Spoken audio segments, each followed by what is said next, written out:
Egunon Danori, buenos días a todos, ya me podéis perdonar, hoy un minuto de retraso, un par de minutillos de retraso para, como todos los días, este domingo 5 de abril, todos preparados para dar otra vuelta virtual, un recorrido virtual por las marismas de Gautegi y Zarteaga en la reserva de la biosfera de Urdaibai.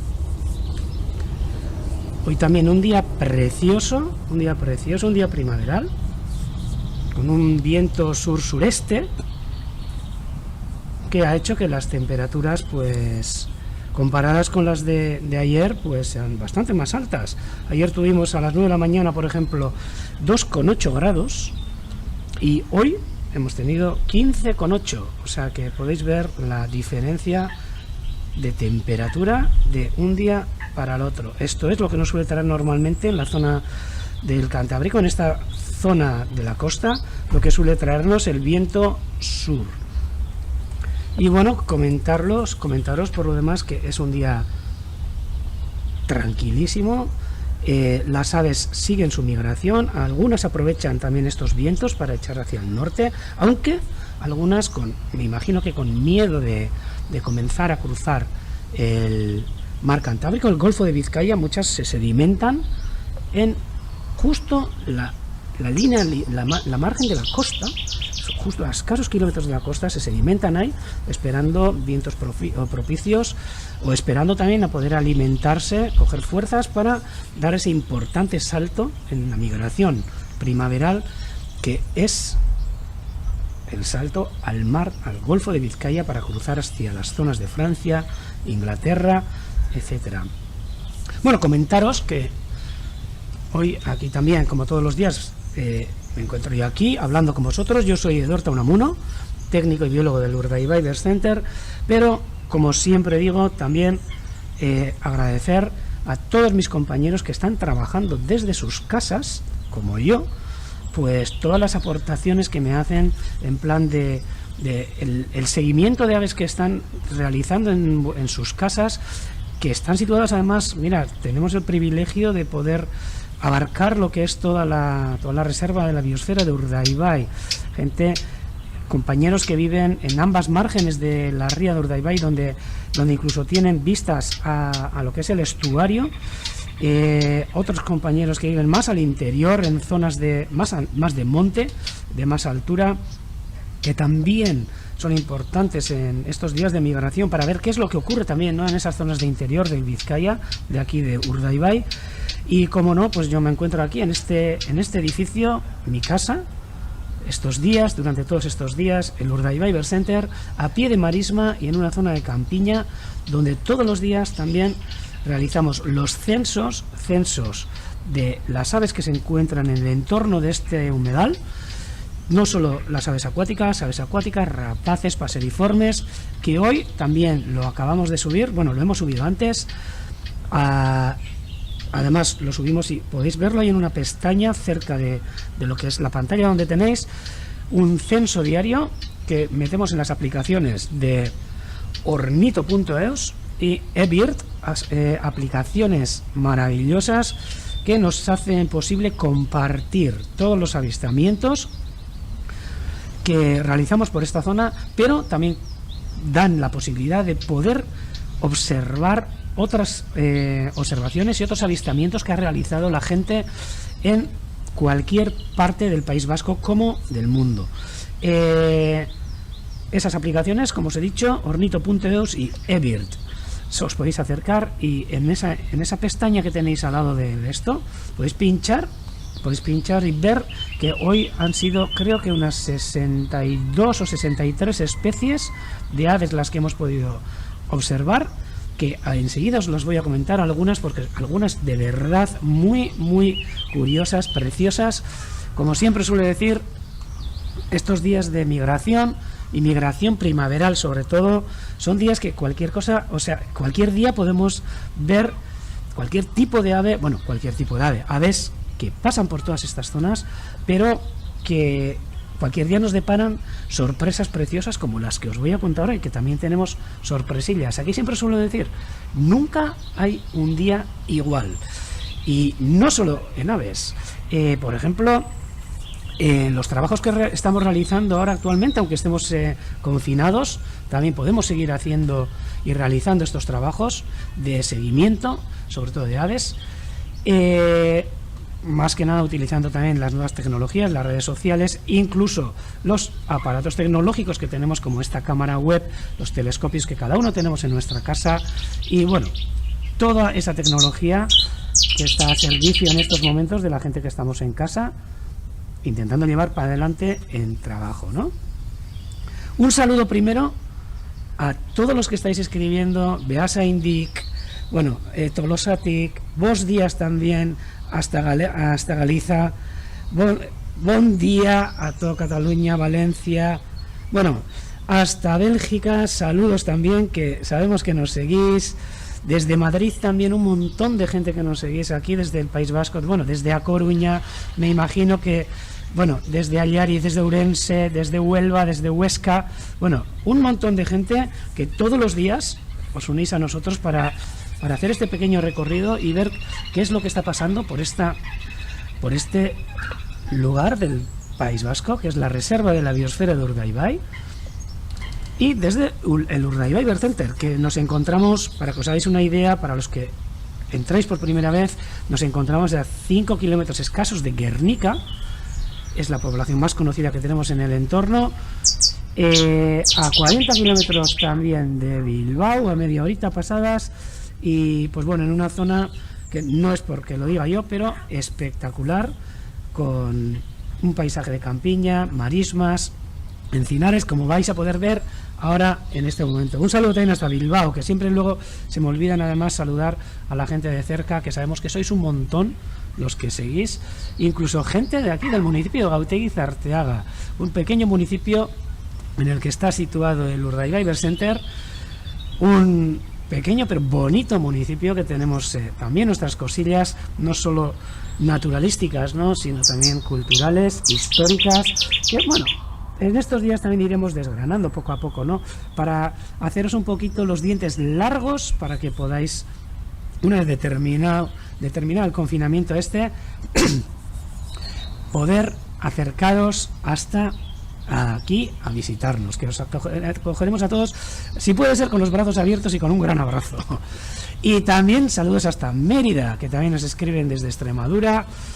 Bueno, y también me comentan que comenten los sonidos de las aves, y por supuesto, de lo que me dé tiempo, porque tengo tantísimas cosas para deciros, os comentaré las aves que podemos escuchar desde el micrófono, como este ruiseñor bastardo que se ha escuchado, currucas capirotadas que se escuchan, etcétera. Pero primero os voy a comentar el trabajo también que está realizando un compañero nuestro, que en los seguimientos que está haciendo de los censos diarios de las aves, también hace unas observaciones súper importantes para nosotros, sobre todo para comprender el censo del día y comprender el estado de la migración durante ese día, que son unas observaciones y un estudio meteorológico de la situación en la que estamos.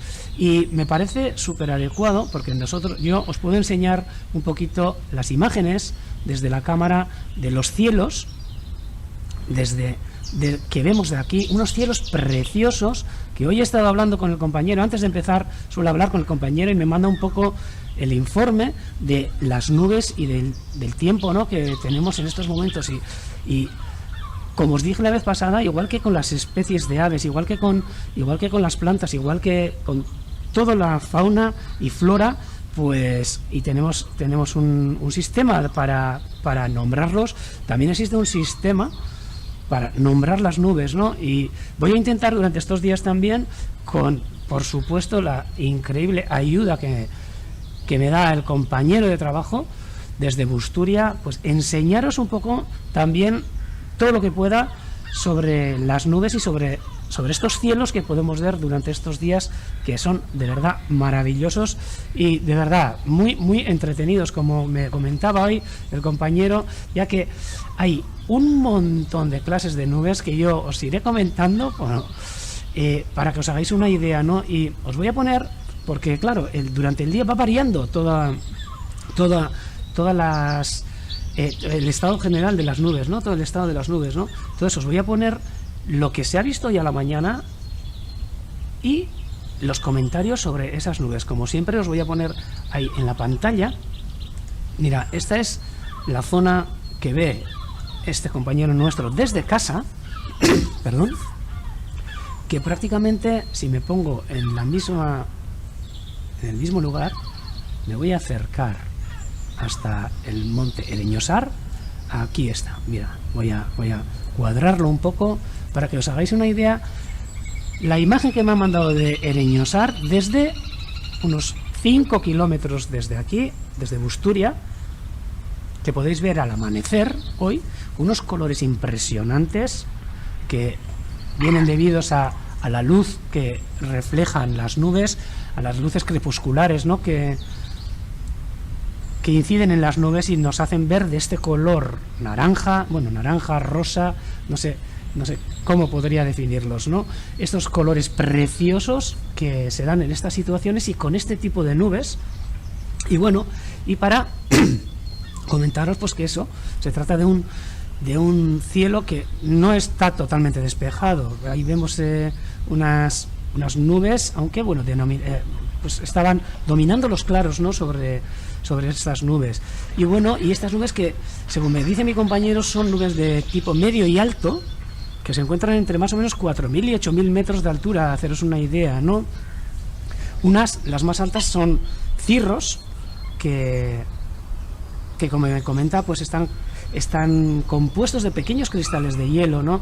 Pues quizás imaginaos que tenemos unos 50 grados bajo cero a esas alturas y pues bueno, pues esas nubes más altas son cirros, pero bueno, hoy tampoco se me parece que tantos. Y en las nubes medias, que son las más abundantes en esta foto, por ejemplo, pues podemos ver que son nubes compuestas por agua, por unas gotas de agua que están súper frías también, y que se podrían tratar, porque hay altos estratos aquí mezclados y tal, y hay nubes de distintos tipos, pero que se podrían tratar de, mira, os voy a decir con el género y todo, el tipo de nube son Stratocumulus stratiformis, crean estratos perlucidus, como cúmulos aplanados que forman estratos así bastante amplios y que dejan ver claros en el cielo, ¿no? Entonces, pues eso sería más o menos la definición de las nubes que hemos podido ver hoy a la mañana, pero que bueno, que han ido cambiando durante el día y por supuesto nubes cambiantes que iremos comentándolas también durante todos estos días con la inestimable ayuda de nuestro compañero que guarda todas las observaciones meteorológicas que se puedan ver para luego poder hacer más entendible el censo y el saber el porqué de las aves que podemos ver hoy y entender mejor la migración prenupcial, o en este caso, durante estos días, ¿verdad? Y bueno, y comentaros que eso, pues hoy también tenemos el viento sur-sureste y con unas temperaturas que van en aumento. Ahora 16 graditos, que tenemos una temperatura templada y buenísima. Creo que va a cambiar, pero esto, la introducción sobre las nubes y sobre el estado general del cielo hoy a la mañana. Fotos que me ha mandado, por ejemplo esa, pero también hay alguna otra más cercana, como puede ser esta otra también preciosa, esta otra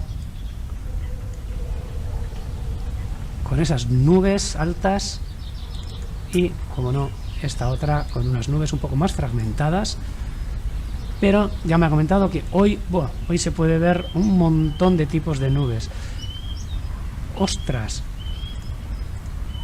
Estoy escuchando ahora mismo algo muy curioso y me voy a acercar hacia el cielo porque no estoy de bromas, me ha parecido escuchar, y lo he escuchado hoy a la mañana también a las 7:30 y lo he visto, el canto de una pescadora, de un águila pescadora. Puede ser que me confunda, A ver, aquí, a ver. Ay, ay, ay, ay, ay. Que igual... No. Dios, me suele emocionar, ¿eh? Pero quizá puede ser una gaviota tranquilamente. Ah, se me escapa. Se me escapa y... se me escapó, creo. A ver. Sí, esta es una gaviota. Pero se escuchaba al fondo unos sonidos de cortejo, que hoy a la mañana, por ejemplo, ha sido un águila pescadora el que los estaba realizando y andaba detrás de otra. Y quizás, a ver, vamos a acercarnos a esta rapaz que está ahí al fondo. Ay, pero no podría decirlo seguro, pero sí que era el típico sonido de cortejo de una de las pescadoras. Y es la casualidad de que hoy a la mañana, a las 7:30, he podido escuchar y he visto una pescadora en cortejo con otra, que sería una hembra, pero esta de aquí no podría decir ni lo que es porque es... No, quizás pueda tratarse de un milano, pero no creo que anda lejos. Por si acaso vamos a otear también de vez en cuando el cielo. Y aparte de las nubes, ver también, aparte de este paisaje precioso que tenemos hoy, un paisaje de nubes además precioso, pues a ver si puede aparecer alguna de las pescadoras que han estado hoy a la mañana. Bueno, ha sido una ilusión. Y bueno, a ver si aparece. Y si no, pues comentaros que bueno, ya se empiezan a escuchar las ranas por la parte de atrás, ¿no? Y las ranas también hicieron ayer que apareciera entre nosotros una garza imperial que pudimos verla todos y todas en estricto directo desde aquí, que nos apareció ahí en el dique, y que hoy a la mañana también estaba, solo que hace 5 minutos cuando me he acercado ya se habría escondido entre los carrizos porque no me ha sido posible verle. Me preguntan a ver cuál ha sido el pájaro que más he visto hoy. Zein izan den ikusi dudan, gehien ikusi dudan hegaztia. Ba, según se garaitan, gaur adibidez, hoy por ejemplo, el ave que más he visto, pues quizás podrían ser mosquiteros, aves pequeñas.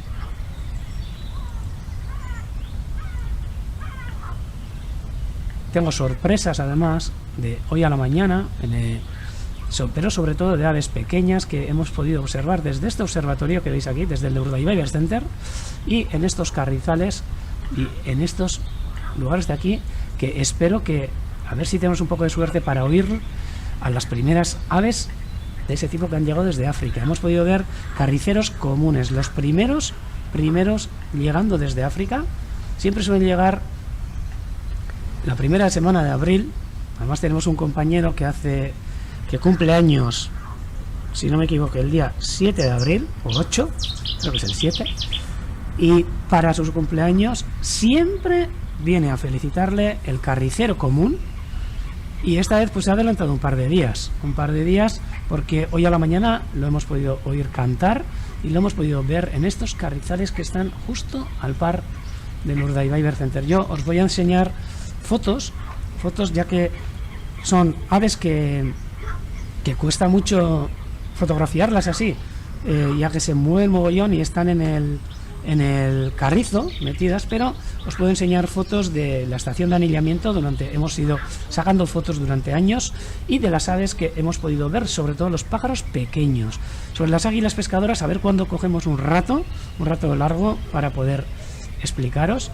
Y aquí os voy a poner la foto de un precioso carricero, un carricero común, que es el que hoy ha aparecido, por ejemplo, por estas zonas, ¿no?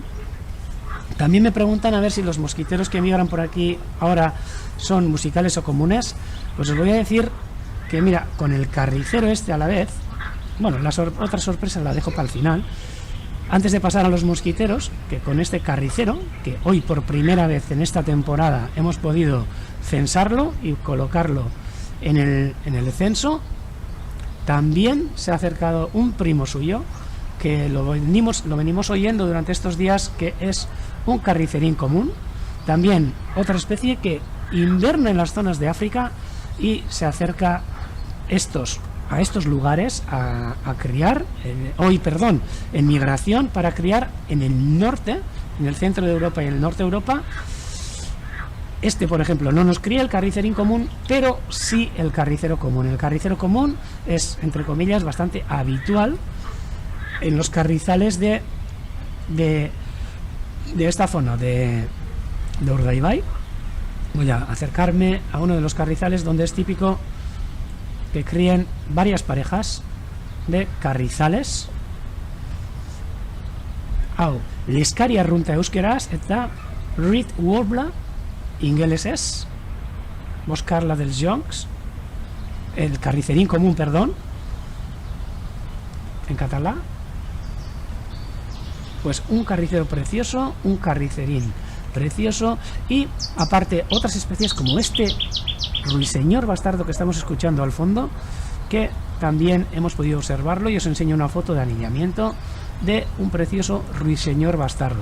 A ver, que se escucha todos los días, lo estamos escuchando, es muy habitual, pero para ver es un verdadero fantasma, que también vive en estos carrizales que están por esta zona. Y ahora, pues para contestar la pregunta que me ha dicho José Lu, a ver qué mosquiteros son los que migran en estos momentos por aquí, pues deciros que con los mosquiteros es algo brutal. En este momento por esta zona están migrando mínimo de 3 mosquiteros, migrando, algunos ya no migrando, pero mínimo de 3 especies de mosquiteros, aunque raramente también pueden aparecer algunas otras que son muy raras para verlas, pero podemos comentar que hoy, por ejemplo, pues han sido, voy a encontrar, a ver, un segundito para ver, por ejemplo, pues que han comenzado a migrar por estas zonas los mosquiteros musicales, con esas alas tan largas, mosquiteros que son transsaharianos, pasan el invierno, me comenta a ver aquí el agente medioambiental, a ver si la foto que he puesto antes era de un cejudo. No, es un carricerín común era, luego voy a volver a enseñaros la foto, pero era un carricerín común, carricerín cejudo aquí en verano, en migración postnupcial y en contadas ocasiones, pero aunque lo solemos ver. Pero en este caso un mosquitero musical que se acerca migrando por estas zonas, no cría aquí, y se nos junta durante estos días con mosquiteros comunes como este que veis aquí en imágenes, más con alas más cortas, mosquiteros que están invernando en la península y que ahora mismo se están juntando todos para ir hacia el norte a criar. La comparación, como podéis ver, mucho más largo, es transsahariano el mosquitero musical, el mosquitero común sobre todo es presahariano, aunque hay algunos que cruzan también por el Sáhara, pero una vez que lo tenemos en invierno aquí, durante todo el invierno, incluso hay zonas de donde cría, pero los nuestros de aquí, de Urdaibai, por ejemplo, se van hacia el norte a criar. Y a la vez con estos 3 podemos encontrar también el mosquitero ibérico, que así a simple vista pues os podéis dar cuenta que son muy, muy, muy parecidos entre ellos. Mira, mosquitero ibérico, que es una ave transsahariana también, que cría solo hasta la península ibérica, no cría en el norte, en el centro de Europa no lo cría, y hasta hace bien poco era considerado, pues lo teníamos como si sería un mosquitero común, pero pues se han hecho ya bastantes estudios y los que se ha visto que no tienen nada que ver ni con el mosquitero común ni con el mosquitero musical. Es otra especie distinta, es el mosquitero ibérico, pero como podéis ver, pues muy difícil de diferenciarlo. Mosquitero ibérico, mosquitero musical mosquitero ibérico. Parece como mucho más amarillo en el musical, pero bueno, pero sería el caso. Y luego pues alguna rareza que alguna vez solemos tener, que no es el caso. En octubre, por ejemplo, sí que hemos tenido alguna vez algún mosquitero bilistado, que algún día os hablaré tranquilamente de esta preciosa ave, una pequeña ave que cría en las tundras siberianas y normalmente se va a migrar a las zonas de Vietnam y sureste asiático, pero que de vez en cuando pues se deja aparecer por aquí como una rareza.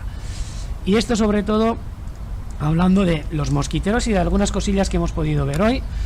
Y alguna sorpresa más que hemos tenido ha sido un precioso, pero precioso colirrojo real, que también por primera vez en esta temporada hemos podido añadir al censo.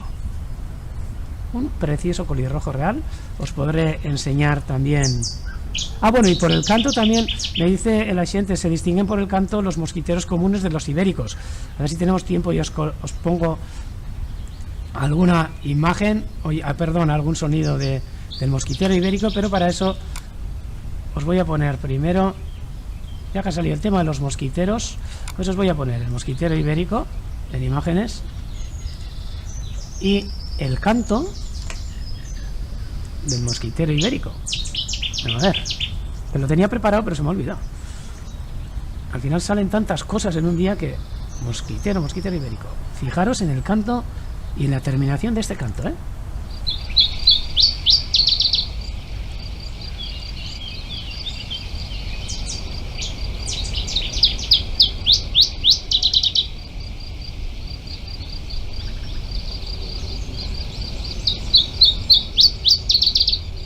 Bien, este ha sido el mosquitero ibérico. Os voy a poner el canto de este otro, que es el mosquitero común.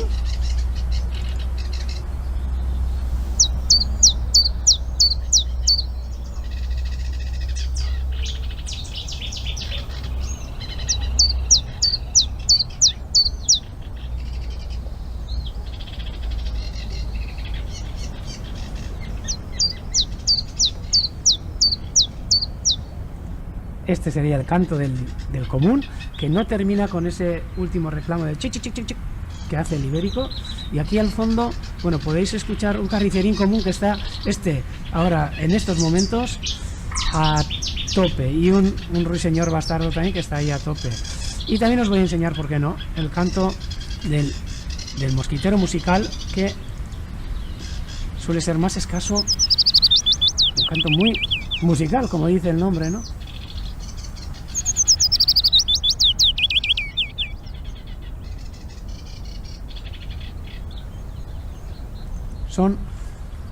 Son cantos de las aves que hoy, por ejemplo, hemos podido ver algunos de ellos. También comentaros que el ver un musical, el poder ver un ibérico a simple vista, pues suele... yo no me atrevería a decir nunca que se trata de un ibérico, ya que a simple vista, ya puede ser con telescopio, cuesta muchísimo. Y sobre todo, pues sí que por el canto podríamos deducir que es un musical, o es un ibérico, perdón, o si no, en mano, pero ya en mano también, no creáis que es fácil, tanto con fórmulas alares y con medidas, con acúmulos de grasa y tal, podríamos pensar si es un ibérico o si se trata de un colibita o de un común. Sí, aves que hemos podido observar durante este día de hoy. También hemos podido observar, como no, os he comentado el colirrojo real, que es este de aquí, precioso, un precioso macho. Además este es en una jornada de niñamiento, pero hoy hemos visto uno exactamente igual que este sería el macho, y como veis, pues se trata de un colirrojo, como indica el nombre, y se diferencia además bastante del colirrojo tizón, que es este de aquí, que veis en imágenes ahora, o que os puedo enseñar, con todo el pecho negro, eso sí, la cola negra, pero no tiene la frente blanca como el otro.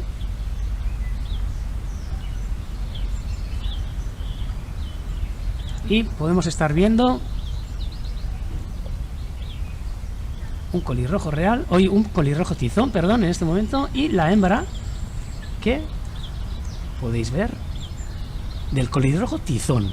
Todas estas aves que han aparecido hoy en la marisma y que hemos podido disfrutar con ellas, sobre todo con las sorpresas que muchas veces pues nos dan las aves cuando llegan por primera vez, ¿no?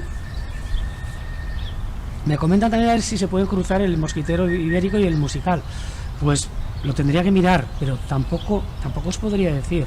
Y luego también nos han comentado a ver si en Londres hay unos loros y a ver cuáles podrían ser.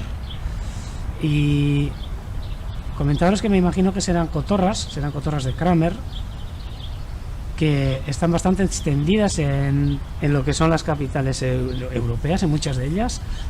En Madrid, por ejemplo, ya hay incluso algunas acciones para quitarlas del entorno, sobre todo de los parques y jardines de la ciudad.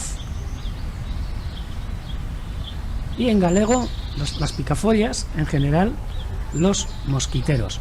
Y bueno, vamos a hacer, aunque sea un rapidito paseo por las marismas para ver las aves, otras que ya llevan entre nosotros varios días, como estos preciosos archivees claros, que yo diría que siempre se acercan hasta nosotros. Y últimamente, independientemente de la marea.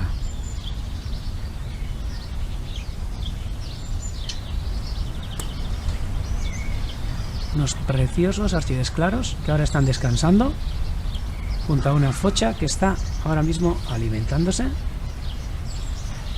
Hoy vamos a hacer una visita rapidita. Perdón. Nos vamos a acercar también hasta estas cercetas que perdón, que se encuentran ahora en la orilla entre la laguna de agua dulce y la laguna de agua salada. Algún macho que está activo. Podéis escuchar también el viento que está arreciando, un viento que hoy a la mañana ha sido bastante flojo, pero que luego poco a poco ha ido cobrando intensidad. Día precioso. ¡Apa! Y ahora creo que ha venido, si no me equivoco, no, ha sido, a ver, sí, a ver, no, ha sido otro archivere claro. Escuchamos también de vez en cuando a las currucas capirotadas, que hoy también las hemos podido ver. Currucas capirotadas, que también se encuentran muchas de ellas en migración y algunas ya van a empezar ya a criar dentro de poco. Nos acercamos a todas las aves que veamos, pues todas son preciosas, como este Ana de Real, un macho con sus dos plumas de la cola rizadas, la cocha fumada, el colirrojo tizón en catalá, y el curroxo o rabirrubio tizón en galego.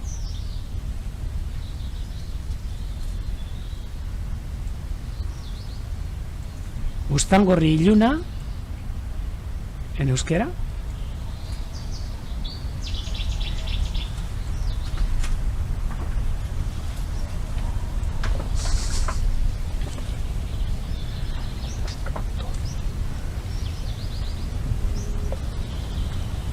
¿Me vais a dejar un minuto?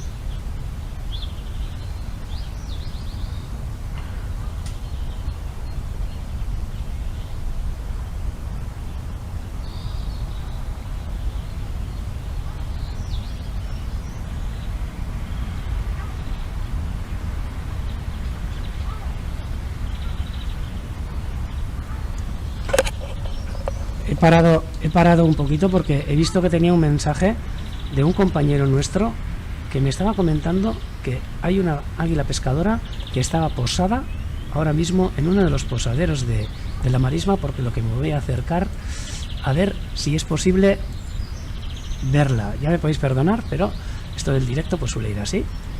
Y vamos a intentar a ver si es que la podemos ver, porque hace tiempo que no hemos visto una, aunque yo las haya visto tanto ayer como hoy. Bueno, vemos garzas que están sobrevolando, pero vamos a acercarnos rápidamente al lugar donde me ha mandado el mensaje. Aquí, como veis, estamos todos interconectados y un compañero que ve por otra cámara el posadero de uno de los posaderos del águila pescadora me ha comentado eso, por lo que primero nos vamos a acercar y luego ya seguiremos con la visita. En este nido por lo menos no se le ve. Vamos a seguir por los posaderos y a ver si tenemos suerte. Haré varios repasos. ¡Ah! Aquí está la pescadora. Ah, no. Sí. Está la pescadora, pero en este momento se encuentra volando. No sé si la podéis ver. Se le ha visto todo el pecho blanco. Mira, pues esta era una que seguramente antes ha estado cantando. Una de ellas. No sé si la podéis ver ahí en el... Ah, no. Si no se trata de una pescadora. Parece una cigüeña negra. Uy. Sí. Es una cigüeña negra. Mira. Otra preciosidad y sorpresa hoy aquí en Urdaibai. Una cigüeña negra ahora mismo delante de todos vosotros en vuelo. Y ya se me ha olvidado la pescadora. Esto es así, chicos y chicas. Todos los días hay algo distinto. Una preciosa cigüeña negra en el cielo de Urdaibai en estos precisos instantes. Aquí la veis. La había confundido con una pescadora. Pues no, señor. Una increíble cigüeña negra. Vemos que la migración está preciosa. En primavera, como suele decir, siempre pasan cosas distintas. No hay un día exactamente igual.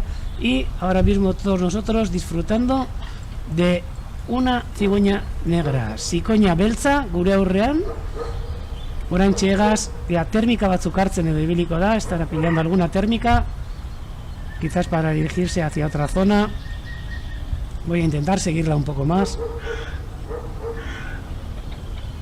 Bueno, como suele decir, bueno, siempre solemos amortizar los días, pero hoy también reamortizado el día y ahora ya, me cuesta mucho seguirla porque está ya subiendo hacia una zona donde la cámara seguramente ya dejará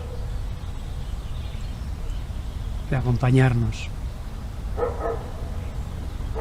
Una cigüeña negra delante de todos nosotros y todavía nos queda por comprobar a ver si estaba el águila pescadora, pero ahora vamos a disfrutar mientras la cámara... Aquí hay alguna otra cosa.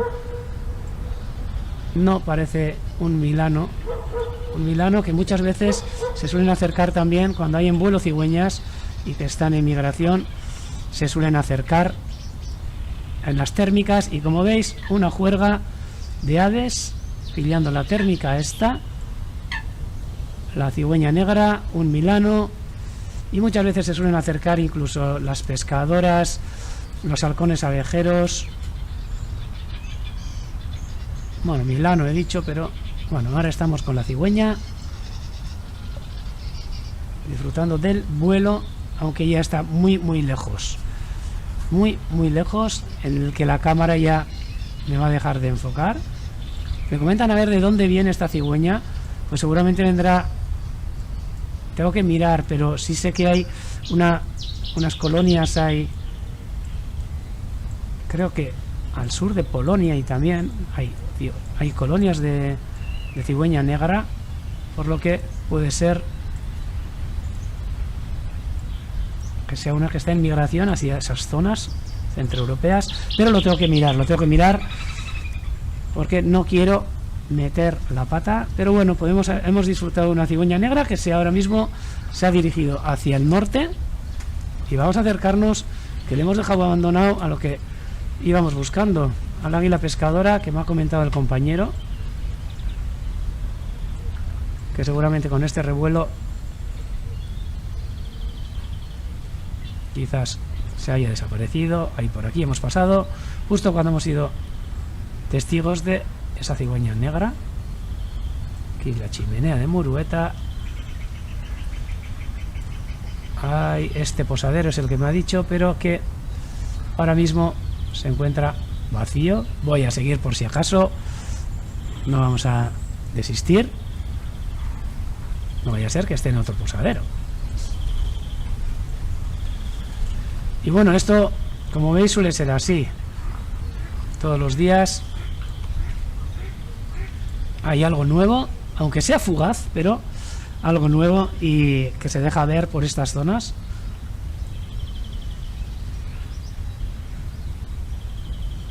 Y sí que me gustaría, y sí que voy a indagar a ver las cigüeñas negras, las poblaciones europeas, a ver dónde están criando y de dónde vienen estas, que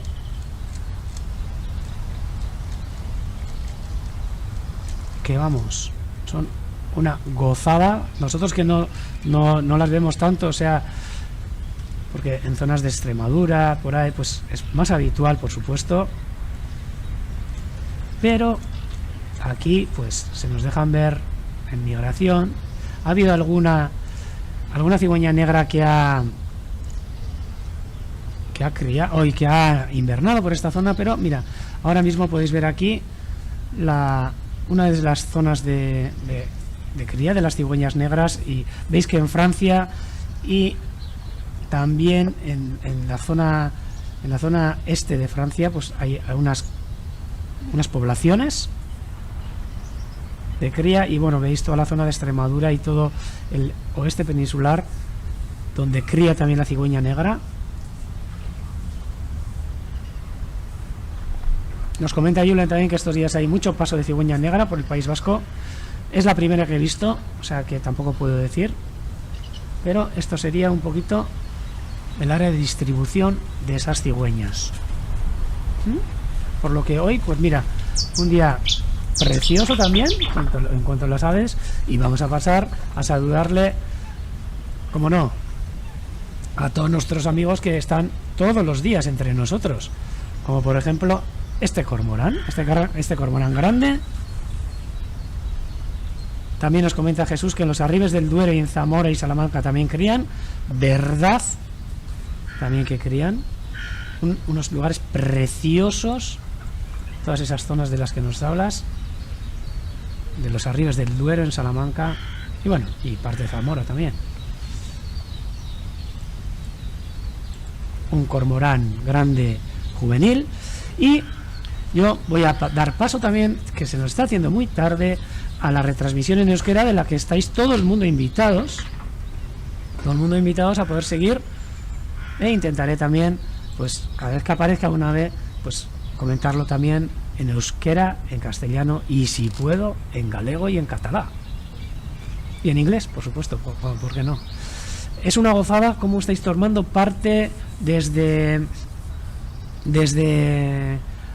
esto, desde el chat, y todas las aportaciones que nos estáis haciendo, que hacen mucho más amena esta retransmisión, y sobre todo para poder ver también qué es lo que veis en vuestras zonas, vuestras zonas de origen, y vuestras preguntas, ¿no? Como las que nos hacen desde Valencia, pues saber si es normal que las aves se migren solas.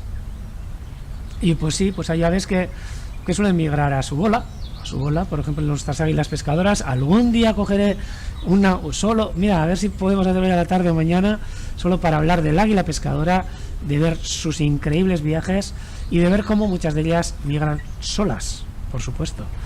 Y todas saben más o menos a dónde tienen que ir, ¿no? Y por supuesto a dónde tienen que volver. Ahora mismo el zampullín común que está cantando cerca del micrófono, y yo os voy a dejar para pasar, no os voy a dejar, perdón, voy a pasar a la retransmisión en euskera. Y mira, nos comenta también Julen que ayer 27 cigüeñas negras estuvieron en Zarauz y hoy 13 que se han visto. Pues un día de paso de cigüeñas negras. Y primero con unas imágenes del Urdaibai Bird Center, y luego pasar a la retransmisión en euskera.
eta egun ondan hori berriro ere, hemen Urdaibai Berzenterretik, orain honetan, gaurko ibilalditxoa, Biosfera Reservako ingurutxo edo txoko honetatik egingo dugun ibilalditxo hau euskeraz egiteko prest. Sorpresas beteriko eguna gaurkoa ere, ez dakit zuetariko batzu seguruenik egon zarete ere, gaztelerazko emanaldia entzuten, eta hainbat sorpresatxo ikusteko aukera ere izan dugu. Beti esaten dudan moduan, ez dago egun berdinik inguru honetan, guk beti esaten dugu Urdaibai Berzenterra museo bizi bat dela, naturaren museo bizi bat, eta gure erakusketa bai barruan, bai lantzen ditugun proiektuak eta horre bideoan ikusi duzuen moduan, baina erakusketa nagusia guk kanpoan izaten dugu. Kanpoan izaten dugu gure inguruan dauden urmaeletan, Oruetako urmaeletan, eta hor inoiz ez da erakusketa hori berdina izaten, da museo bat irudikatzeko beste modu bat, eta gure irudiak edo gure kuadroak eta gure museoan aurkezten ditugun gauzak bertan, kanpoan bertan ikusi daitezkenak dira, eta egunetik egunera aldatzen diren irudiak. Eta batez ere hegaztiak, beraien bizitzak, eta inguruak eskaintzen dizkigun irudi politoiek, ez da? Dan hori bezarka daundi bat, txata erabiltzen zabiltzaten jende guztiari, esan beharra, penintxula osotik estatu guztitik sartzen zaigula jende asko, Euskal Herritik zeresanik ez, eta, bezarka daundi bat dan hori, eta gu amentxe, egunetik egunera, saiatzen apurtxo bat zuen etxeetara, horrelako naturari buruzko leio bat eramaten, eta gure buruak, etxeratze agindu honetan, apurtxo bat, parkatu, bai, pentsatu dut ez dela entzuten,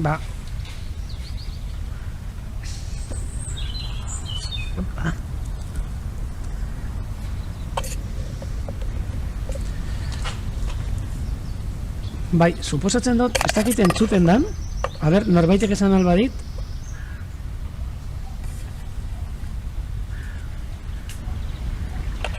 gustatuko litzaidake alba dozue, zuek esaten baldin badizue entzuten dan, emisioa ze, kablekin zerbait gertatu da.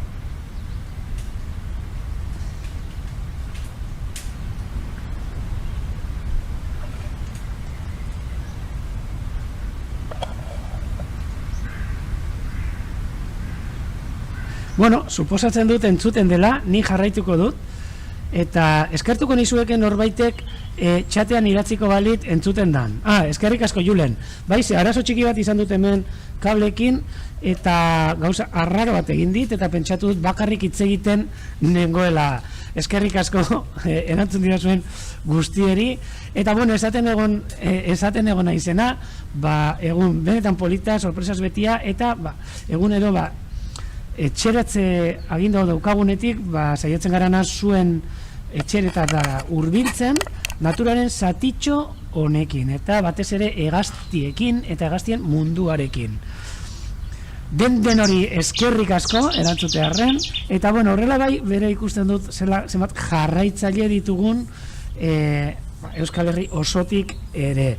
Gaur, egun hau esan dizuet, sorpresas beterikoa, atzoko moduko atzo, adibidez, lertxun gorria ikusteko aukera izan genduen, lertxun gorri polit bat gure artean, eta gaur ere ikusi dut goizian, zentxoan hortxe apuntatuta dago egunero egiten dugun zentxo horretan, lertxun gorria ikusteko aukera, baita ere arrano arrantzaleak entzuteko aukera izan dugu, aurrera lehen egin dugun emanaldian gazteleraz, ikusteko aukerarik ez, naiz eta lagun bat etorri zaidan esaten, mezuaren bitartez, nola arrano arrantzale bat zegoen pertsa batetan, da hurbiltzen saiatu gara, baina ordurako arrano ez dugu ikusi, baina bai ikusi dugu zikoina beltz bat, zikoina beltz polit bat, paduran geldituta egoana, eta orduan momentuan egaz hasi, eta termikaren batzuk hartu ditu ala zeruan, eta iparralderantza abiatu dena. Beraz, zuen etxeetatik, bastakit, busturi partetik, edo hemendik eta iparrerago zaudetenok,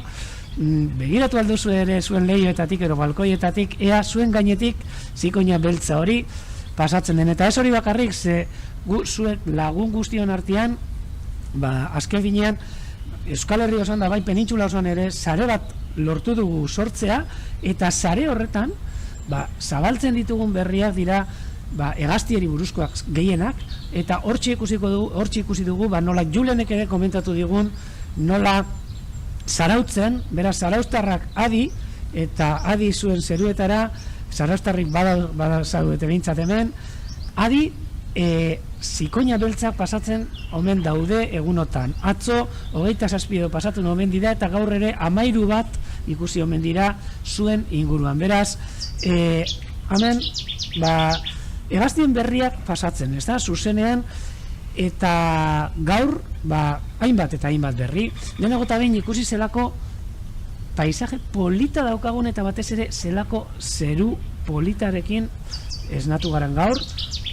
Orain momentuan 17 gradu, ego ekialdeko haizea daukagu, nahiko fuerte joten duena noiz ipenean, eta baina goizean leun egondana, eta orain horrelako zeruak uzten dizkigun haizea, ezta?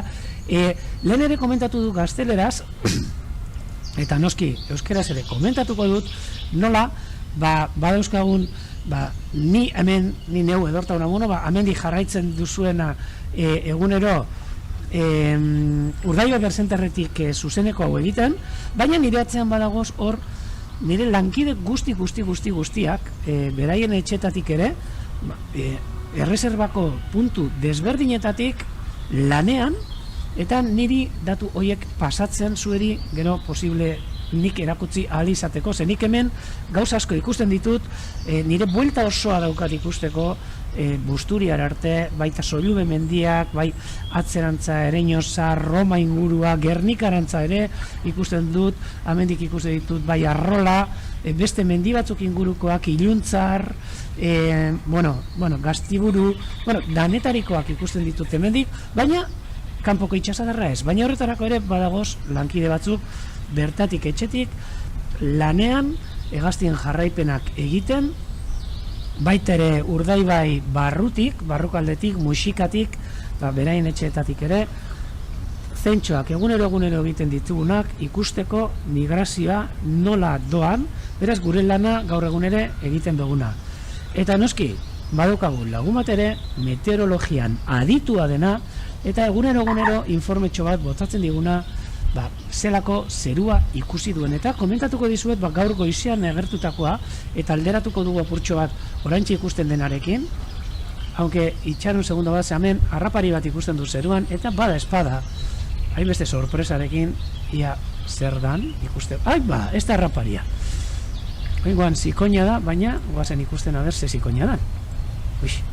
Ja, urdurita dana jarri naz. Zikoina bat da, baina, a ber. Jode! Batzutan oso zaila egiten zait kamera erabiltzia, egaz daudenean hegaztiak, eta azkenean martxa egingo digu, eta ez dugu pakingo, ontsi harrapatu dudala, eta aurrekoak egai jarri beharko ditu, beltza ala zuriaren ikusteko zamen, justo argiarekin, zuria dela esango nuke, baina hain gertu ibiltzeko zikoina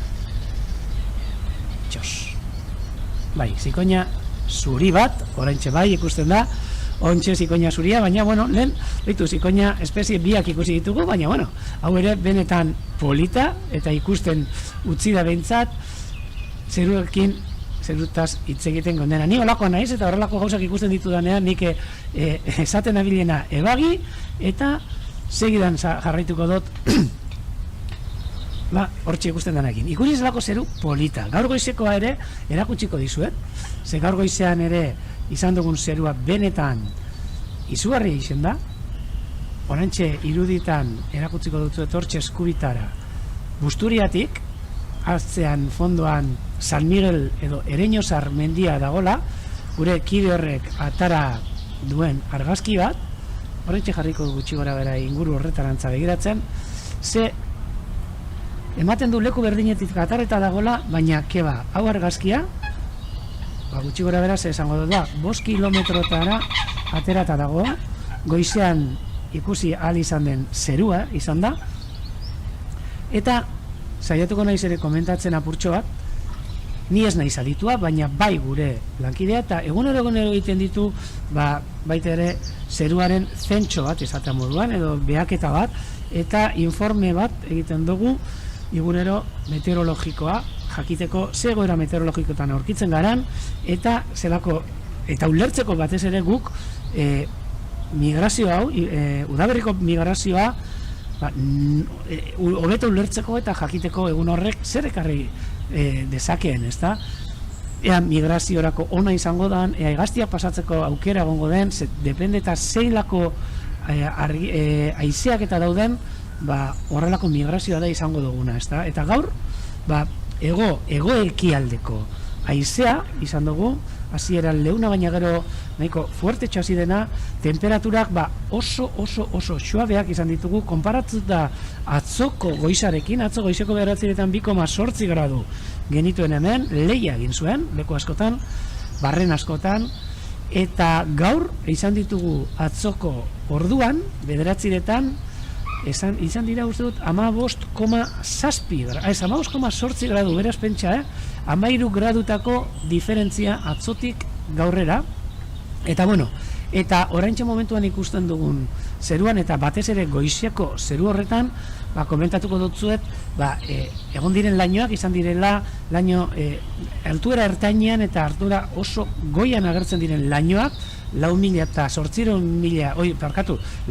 8.000 metro bitartean, eta altotxonak hor ikusi daitezkenak, baina oso goian ikusten direnak, hor laranja kolorekoak ikusten direnen, gainetik ikusten direnak zirroak dira, eta horrek izotz kristaltxos osotutako lainoak dira, baina hor imaginatan ikusten ditugunak laranja kolorekoak, horriek beste estrato batzu dira, estrato kumuloak dira, eta ikusten da kolore, esango dizuet estrato kumulo estratiformisak eta perluzidusak, ze usten dute horrela bebai argi unada batzuk sartzen ere, usten dutelako, eta lainoetan ere esan behar dizuet, taxonomia bat dagoela, eta lainoak ere izendatu egiten direla, generoarekin, espeziarekin, tipoekin, eta kasu honetan hor ikusten ditugunak nastea dago, hainbat oso divertigarria dagoela esan dite zerua, lankide honek, eta batez ere estratokumulo estratiformesak eta perluzidusak daudenak. Eta hauek ur tanta txikiz, baina ur oso hotzez eraturiko dira, pentsa, zirroak erratzen diren lekon eta 50 gradu zerazpiko temperaturak eta izaten ditela, eta kasu honetan ura da, laino hauek eratzen dutena, osatzen dutena, eta estratokumulus horiek. Baina egunean zehar aldatzen doazenak, eta batzutan egoaizaren eraginez horrelako forma bitxiak eta hartzen dituztenak. Gitxigora bera, eta gero komentatzea, goizetan izaten duen argitasun hori, argi horiek izaten dirala apur bat, ematen diotenak kolore laranja hori. Beste mezu bat izan dut, gure lankide batena ere, eta komentatu dit, ikusi duela arrantzalea, eta eme bat omen zan, eta eme bat erastunik gabe. Beraz, komentatuko dizuet hauetariko egun batetan ere, arranoeri buruzko historiatxoak, eta bat ditugu hemen arrano batzuk, batez ere, bat, Roy izenekoa, eta gaur goizeko 7:00 entzule izan dudana, gorteilu doinuak egiten, eta emeren bat zegoen seinale, eta behitu oraintxe konfirmatu didate, emeren bat dagoela hemen inguruan.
justo lankide honekin, izatez basozaina da, hemen Urdaibain dagoen basozain bat, eta bereek ere lanean dabiltza, eta bien bitartean ere begiratzen dute ere zertu gauza dauden, eta bidali dit mezu bat, horregatik dei bat izan da, horregatik gelditu nahi zapurtxo bat emanaldi honetan, komentatzen arrano arrantzalea jarraitzen duela, eta arrano eme bat dela, erastun gabekoa, beraz saiatuko naiz berriz, hurbiltzen, esan didan lekura, baietz esan dit, hor dagoela, eta eginduko naiz hurbiltzen, eta denok ikusteko aukera dago, baina lehen saiatu naiz eta ez dugu ikusi, baina agian zikoina beltzarekin emozionatu naizelako izan daiteke. Hemen Aitorrek ere aiangiztik komentatzen digu Goizgorri Arratxauri, eta egia esan prebizioak hori dino, hori gertatuko omen da, beraz eta bere arrazoia ere izango du, laino mota hauek hegoaldetik eta datozena gero bira egiten dute ere mendebalderantza eta ipar mendebalderantza, eta hortxeia zak laino kontuak.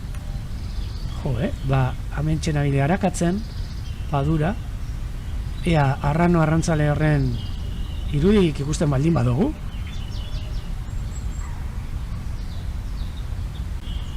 baina ni neu kapaz ez naiz behintzat. Hemen dago bat, baina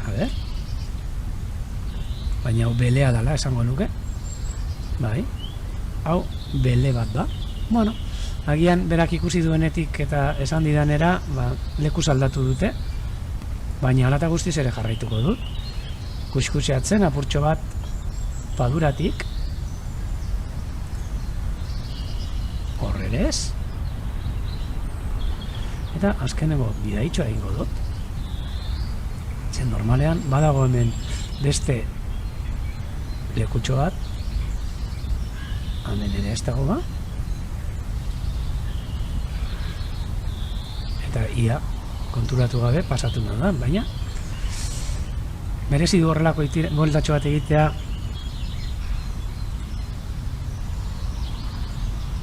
Bentsat, abizatzen gaituzten ian.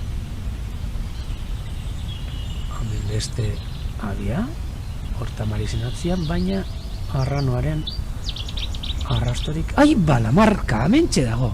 Bai, beitu, danon aurrean, arrano arrantzale bat, emea, oso urruti, baina aspaldian ikusi barik, aspaldian, astetxo bat edo ikusi barik, eta ilusio egiten du, eta gainera ilusio asko egiten diguna da arrano eme bat izatea. Zer gaiti?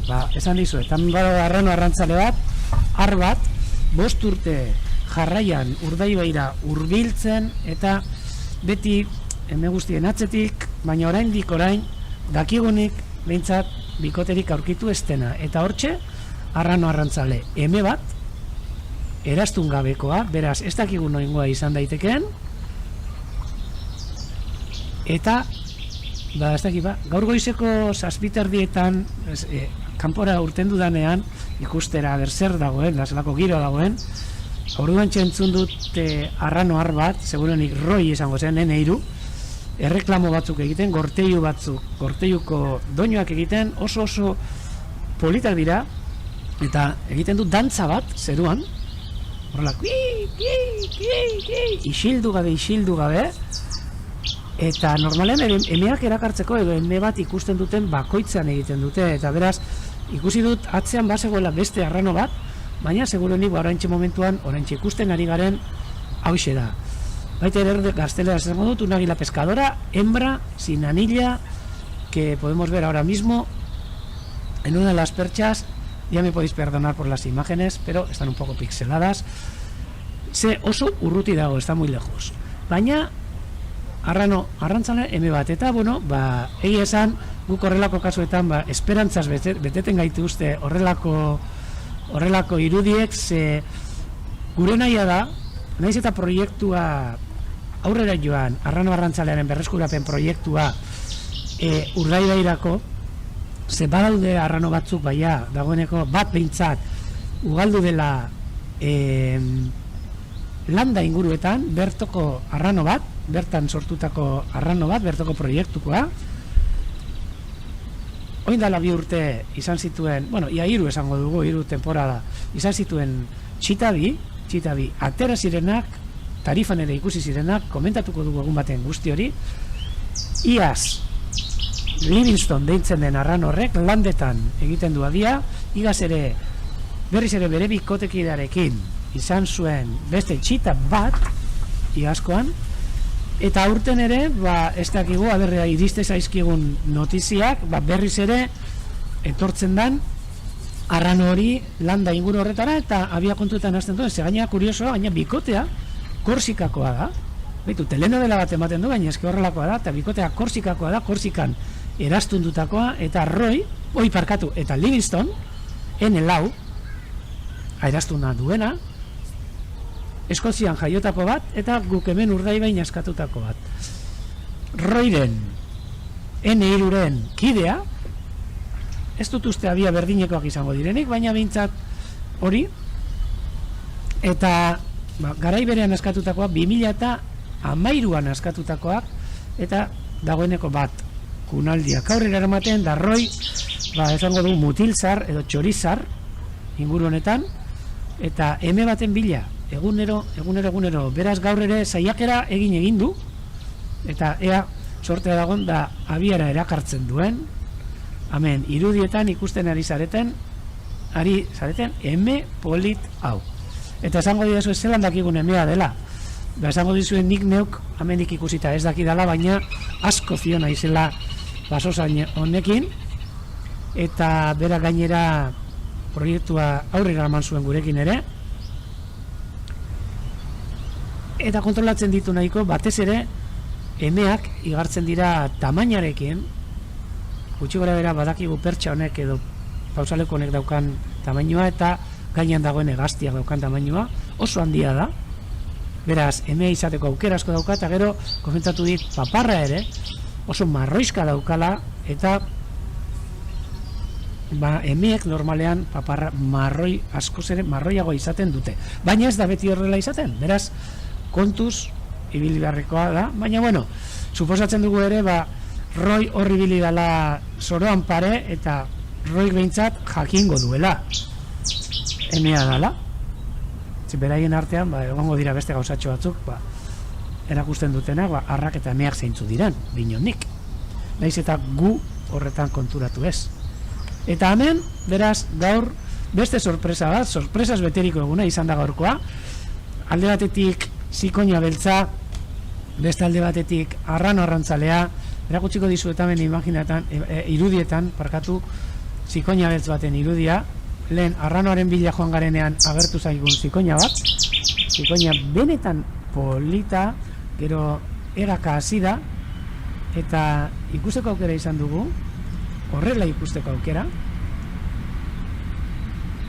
zikoina beltz benetan poli bat. Migrazioan, ontxe bere negu pasako lekuetatik, Afrikako lekuetatik, segurenik Europa erdialdean dituen abiak egiteko lekuetarantza.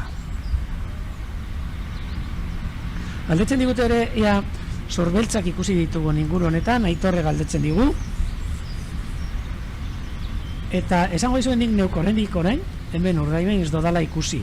Nire kideek ere ez didate ezer komentatu, baina liteken adai amendik gutxira gure artean ere eukitzea.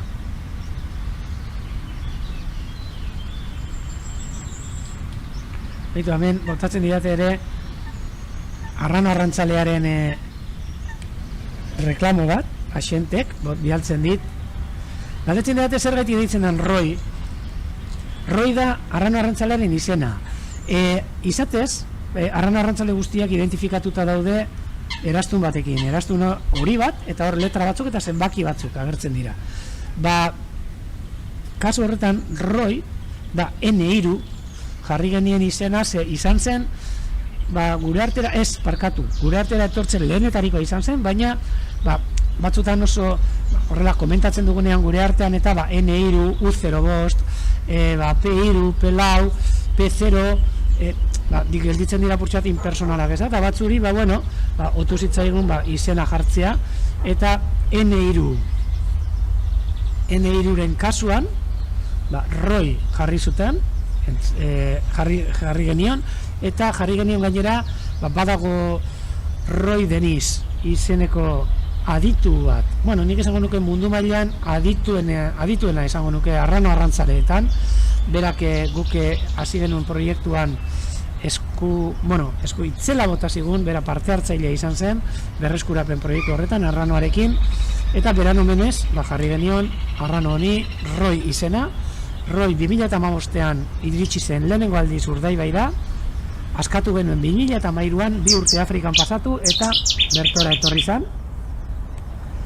Eta horregaitik izen hori, gero badaude beste batzuk, adibidez, N4 horrek Livingstone izena dauka, eta hori Frantzian egoten da, Frantziara etortzen da landetara abi egitera urtero.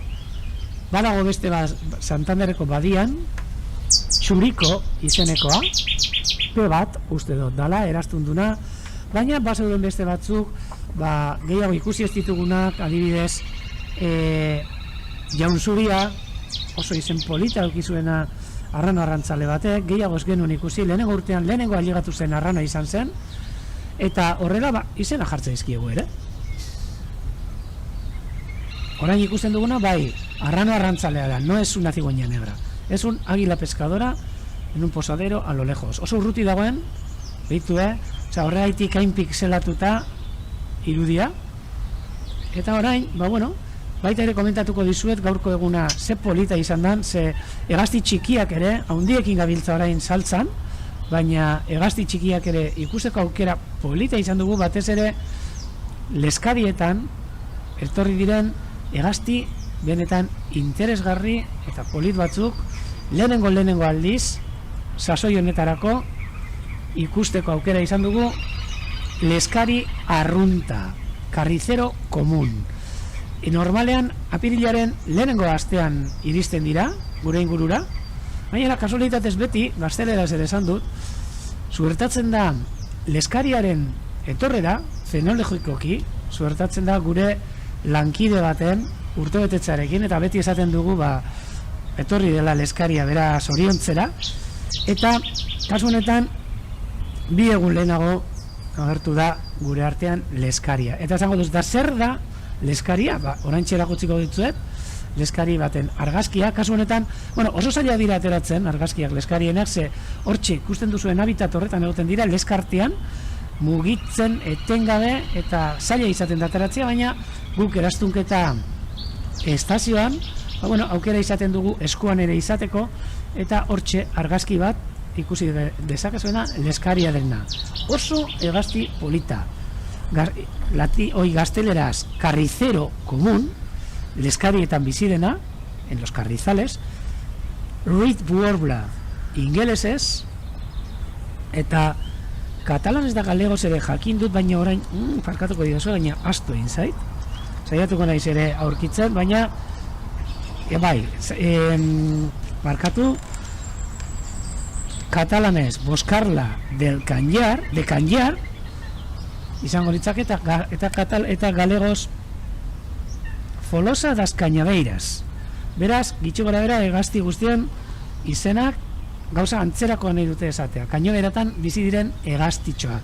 Hauek Afrikan negua pasatu dute, eta gaur lehenengo aldiz ikusi duguna sasoi honetan, Urdaibai, bai bera, eta bere lenguzu bat, Benarri Zarrunta, carricerín komun, gazteleraz, hau ere oso hegaztitzailea ikusteko, baina hemen mikrofonotik goizo zehar entzuten egon gara, hau ere Afrika urrunetik etorri, hau bakarri migrazioan ikusten dugu, eta oraintxe joango da iparreko, iparra eta Europa erdialdeko inguruetara abia egiten. Frantzia erdialdean abia egiten duen hegaztia da, baina ez gure artean.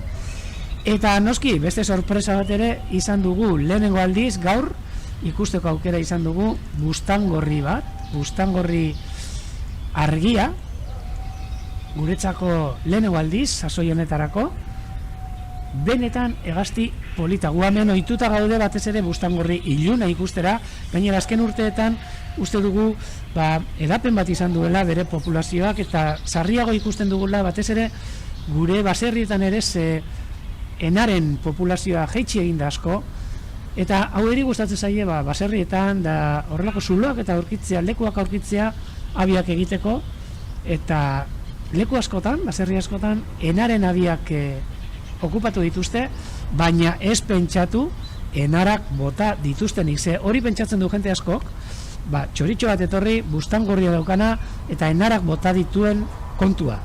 Normalean, enarak bere abia nahi baldin badu, lasai egon botako du buztangorria eta egingo du abia eta.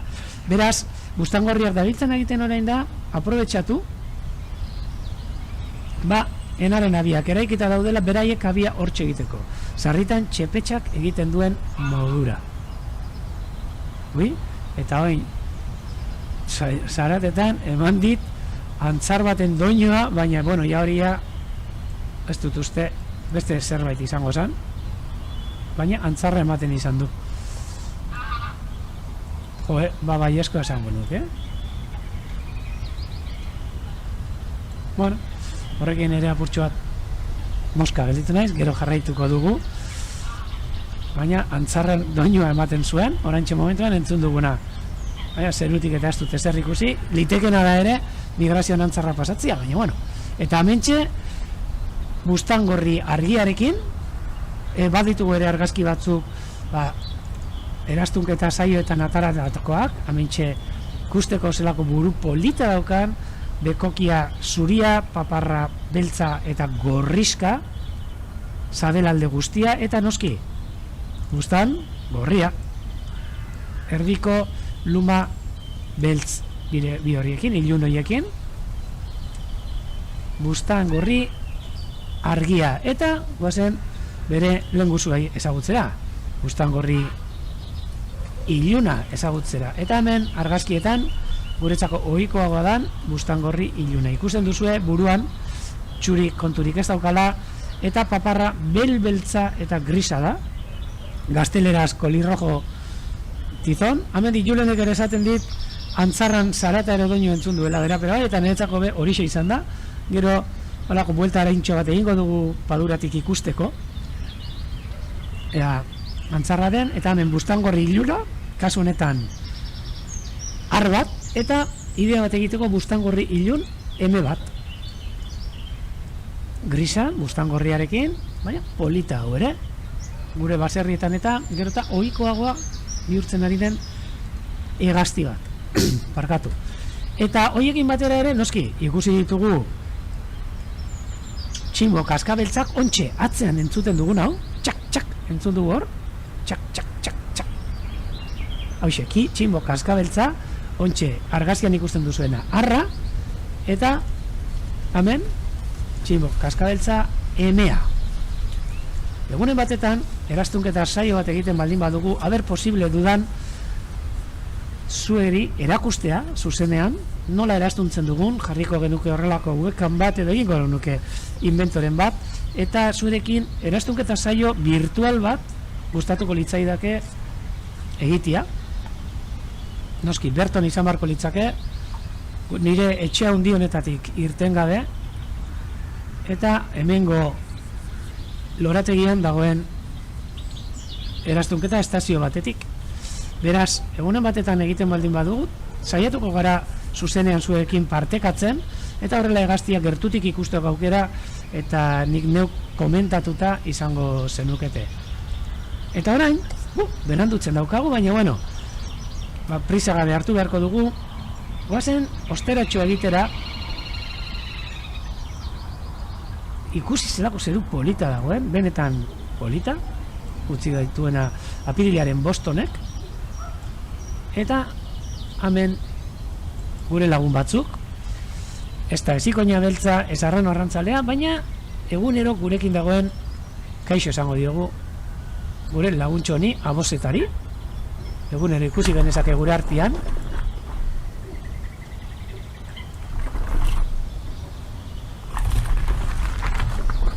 bardin jarraitzen dute gure artean kopeta zuriek,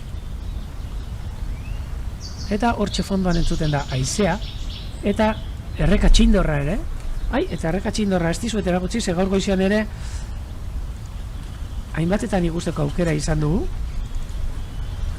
hauxe, erreka txindorra hortxe kantari egunero mikrofono parean ibiltzen dana, txori txikitxoa, baina kantu ozenekoa, benetan, erreka txindorra. Eta guk jarraitu daigun, Jesus, uretako beste gaztitxo batzukin, gure inguruan daudenak, eta gure ibilbide partikularra egiten.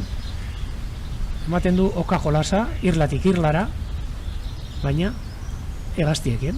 Hauian, behitu, ez da idea txarra, hegaztiekin moldatutako oka jolas bat egitea. Litekena da. Olako urmael bat eta irlatik irlara, arriskuak zeintzuk izango ziren. Behitu, idea polita izan daiteke. Eta hemen, kuliska zuriak, artxibebe klaro, gazteleraz, Greenshank.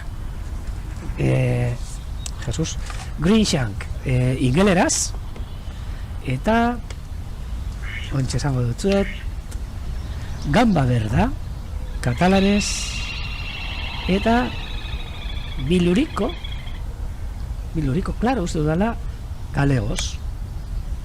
Ez parkatu, Biluriko klao, bai, Biluriko klao galegos, eta Gamba Berda, katalanez.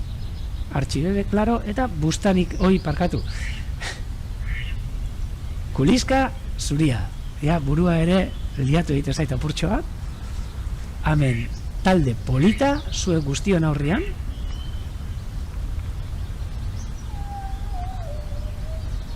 Hortxere laguntzen izaten dugu beti, auzokoaren txakurra negarrez. Ez daukat negarre egin barri, ze terreno oso handiak ditu ibiltzeko. Hemen kuliska zurien artean zertzeta eme bat, hau ere lasai asko atxedenian, eta hemen zertzeta bikotea kuliska zuriarekin batera, kanak lo hanka baten gainean, hemen zertzeta harra eta emea ontxe hobeto ikusten diana, eta horratzean txinbo kaskabeltza, txak, txak, txak, txak, txak entzuten dana.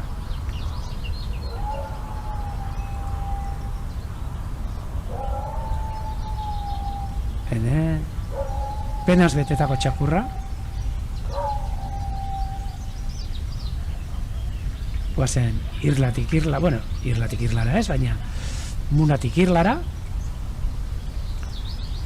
Hemen, suposatzen dut ere beste leku batutan, Euskal Herriko beste leku batutan, oneri itxasotik lurrak apartatzen dituzten edo banatzen dituzten muna hoiei, bai muna deitzen zaie, eta lubanak, ere, suposatu, lubaki edo, hortik etorko dela, lubana, hemen arteagan behintzat lubanak dira, eta lubanak izaten ziren, polderrak edo barruan ditugun hitzak, nekazaritzarako erabiltzen zirenak, itxasoko, erreiotik banatzen zituen muna hoiek, dikeak esango denuke, ez da gazteleraz. Eta gero goten ziren konporta horiek egite zuten azan ura, ez zuten sartzen uzten, itxasoko ura, eta euri ura dreinatzen zuten, hori komentatuko dugu egun batetan inguru honeri buruz. Eta hortxe jartzen ziren, muna horietan, kalmaixak, direla tamarizak, zuhaitz bereziak, eta guk ere badaukagu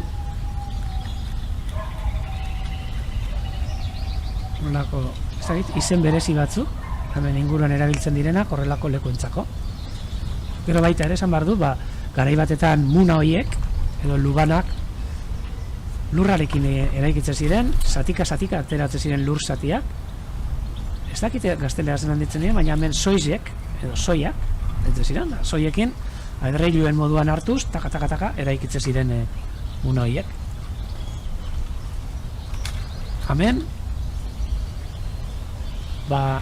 ikusi genitzake mokosabal bat eskubitara eta zertzetak, eta bat gainera zertzeta bat guztiz kamuflatuta, hortxe, arraren ondoan.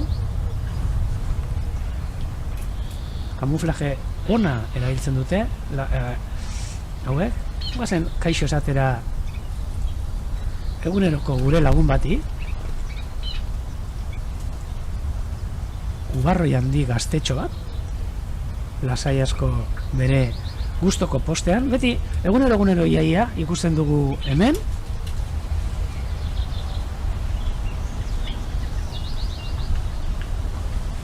politxe benetan haude, gaur helduak eta egon dira, baina gero joan egin dira, segunenik baskaltzera beste lekuren batera, eta hemen mokosabalen irlan, mokosabal bat behintzat, badago.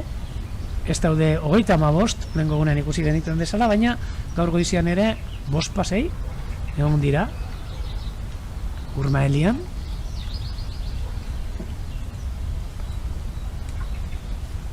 Hortxe izenak ere Ubarriarenak, Ur Erroia, gogoratu, nondi datorren izen hori, hemen inguruan erabiltzen da, Ubarroia, edo Bustarroize ere bai, bust egiten daben erroize, erroia eta belea eta belbeltza dira, eta hau izango zen uretako erroia, edo hemen bust egitea da uretan sartzia, uretan murgiltzia, eta inguru honetan ere Bustarroize da hegazti honeri ematen zaion izena.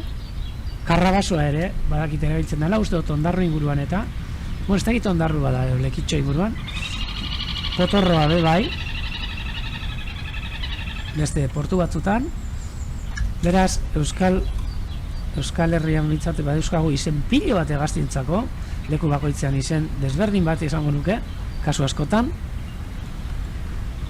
Eta hori ikusi nahi baldin baduzue, aholkatzen dizuet, gure lagun batek egin duen lan benetan polit bat, eta lan itzela urte askotan biltzen ibili dena, Asier Sarasua eibartarra, ze badaude beste hegaztizale batzuk ere hegaztiekin lanean eta ibiltzen dena beste Asier Sarasua batzuk, baina hau Asier Sarasua eibartarra, eta horreke oso web horri, web atari polit bat egin du. Eta zuen nahi baldin baduzu hegaztien buruzko gauzak ikusi eta batez ere zen olako izenak eta erabiltzen dira inguru hauetan, Euskal Herrian zehar, sartu ezazue txoriak.eus, eta hortxe gozatu egingo duzu benetan dagoen informazio guztiakin. Haupada bat amendik, Asierreri, eta konfinamentu hau ikusten denean, berton edo ikusteko aukera daukagun. Hemen zertzeta bikotea, beti egiten dugun antzera, inguruan dauden hegazti hauek, detailean ikusteko ze kameratik benetan oso jortu gelditzen dira. Jarriko dut hemen, txatean saiatuko naiz idazten.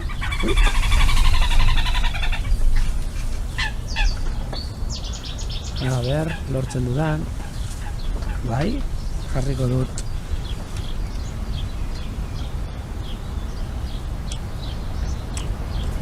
Esan dizuean, Jesus kaso egiten badi behintzat.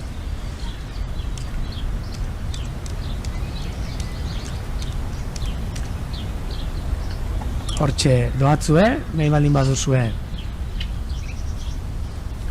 Harakatu, web horri erretan, oso web horri polita, hegazti pila baten, informazioarekin eta batez ere, gozada bat, Asier Sarasuak bildu dituen,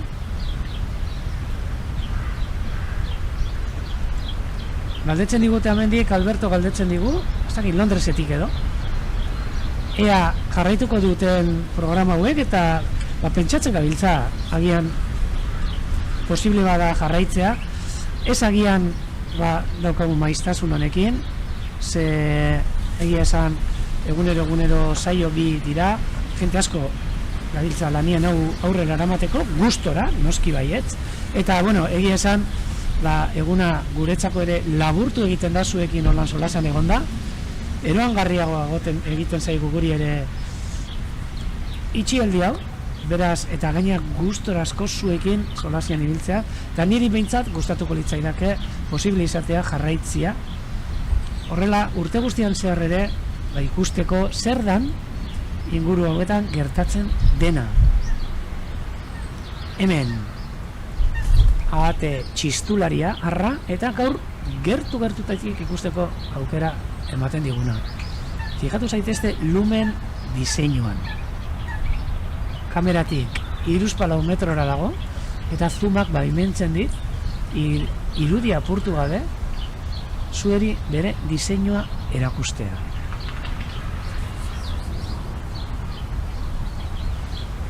Egi esan, gurekin egunero jende pila bat sartze zarete, eta deitu oraintxe okurrituz Jesus gainetik etorri zaidio zerbait, agate txistulari politoni, eta gize izan da, bai, kaio bat, ez kaio bikotea, beitu, hauek ere benetan politaskoa, hurbilduko gara detailez kaionekin gozatzeko, ematen du,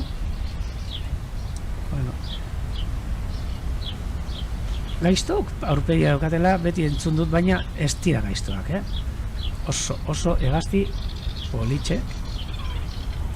Beitu, oin, diferituan entzungo dugu, zen mikrofonoa urrunago dago, eta hortxe entzuten ditugu. Hurbilduko gara, kaio bikote hau ikusten, kaio hanka hori benetan polita. Gaviota, pati amarilla, yellow-legged gal, eta tintxintxin, a ver gustatze zait ere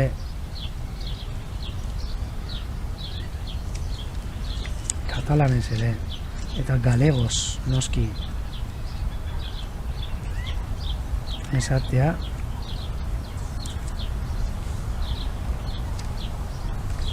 Jesus, orain ez dut aurkituko. Bueno,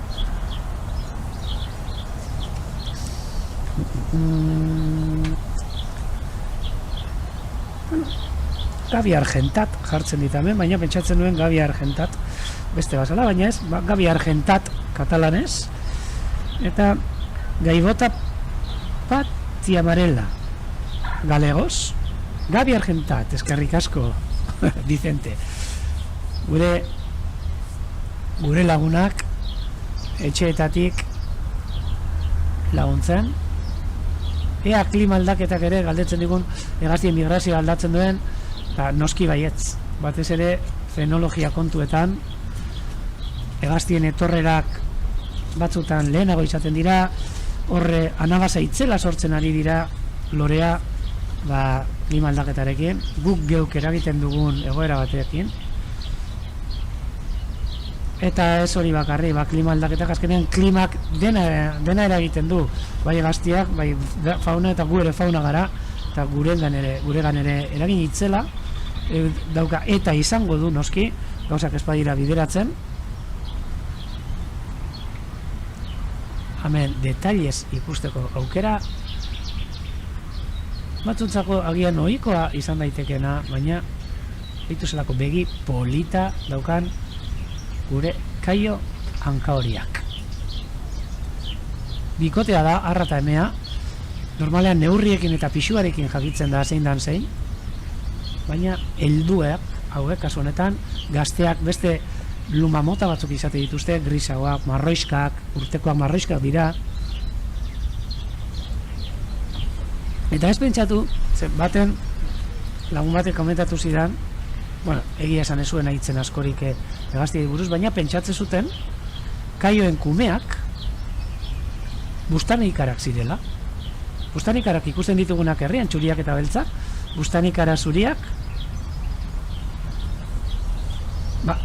kaioen kumetxoa zirela, txitak, eta esan nion ezetz eta ez zidan sinistu, baina esango dizuet kaioan kumeak ez direla bustanikarak. Kaioan berdina dira, baina beste kolorazio batzukin da beste kolore batzukin. Eta nola desberdintzatzen diren? Tamainua. tamainua batez ere, badaude hainbat neurri, hartze zaizkienak, pikuarenak, egoarenak, pena, ez daukadala orain aukera bidaltzeko mezu bat, lehen mezua bidali didan basozain horri, ze basozain hori jarraipen estu bat egiten ari da Izaroko koloniako kaioen koloniarena, eta kontrolatzen du pila bat, eta baita ere gure arantzadiko gure lagun batzuk kaioen kolonien jarraipenak egiten ari direla Donosti inguruan, Gipuzkoa partean ere. Beraz, beraiek nik baino askoz gehiago jakingo dute, ze egia esan, nik aldutu lertu hainbat hegaztitan, baina itxasoko hegaztiak ez dira nire fuertea, eta kaioa gainera egia esango dizuet, eta txorizaleok jakingo duzue, oso hegazti zailak dira, batez ere kaio gazteak eta identifikatzeko orduan, kaio espezie desberdinak identifikatzeko orduan ere, subespezieak, hori da mundu handi bat, nik horren dinok esploratzeko daukana, eta gustatzen zaite, badago web horri batzuk bikainak, Gipuzkoatik eramaten dituztenak, Asier Aldalurrek, eta oso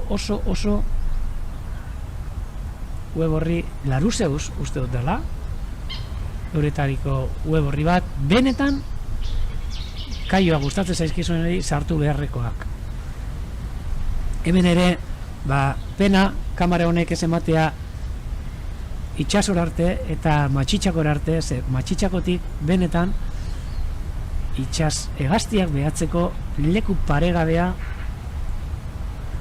joan dan egunetan, etxeratze aginduak baino lehenago hemen izan genuen hainbat jente, eta ni neu ere gonitzen begiratzen beraiekin, eta hegazti benetan politak ikusteko aukera, zanga pila bat, hainbat eta hainbat hegazti. Hemen kopeta zuria, eta nik gero arte izango dizuet, jateko naria prestatzeko ordua iristen ari zaigu, eta gaur, goiz oso sendoa izan dugu, dentsoa, hainbeste gauza ikusteko aukera izan dugu, entzuteko, eta berriz ere joango naiz, arrano arrantzalea gugare artean segitzen duen, ikustera, gauza bitxia baita, eta bere irudiekin alba da, hor jarraitzen badu, nik zueri gero arte esango dutzuet, arratsaldeko 6etan arte, eta arratsaldeko 6etan, berriz ere, amentxe saiatuko nahi zuek guztiokin egoten, padura dakarren padura hauek, dakarskiten gauzak, ikusteko, eta aztertzeko prest. Katxit laporra, ez dakit, beti liatu egiten naiz, hemen, ze badakin ondagoen leku hori, galdetzen didate atzo ikusitako gaztiare Gartza Imperiala bazen, atzo Lertxun Gorria, Garza Imperial, gazteleraz, Purple Heron ingelesez, ikusteko aukera izan genuen, noski, eta oina ber,